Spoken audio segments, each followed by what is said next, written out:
In this video I'd like to do a quick unboxing of the ACDC25.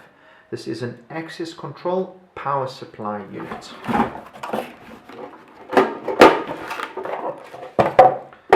So the unit comes there. We have a little knockout port there for our power.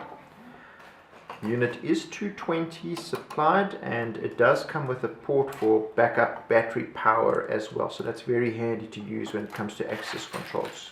It's got the keys to lock it as well as some mounting screws.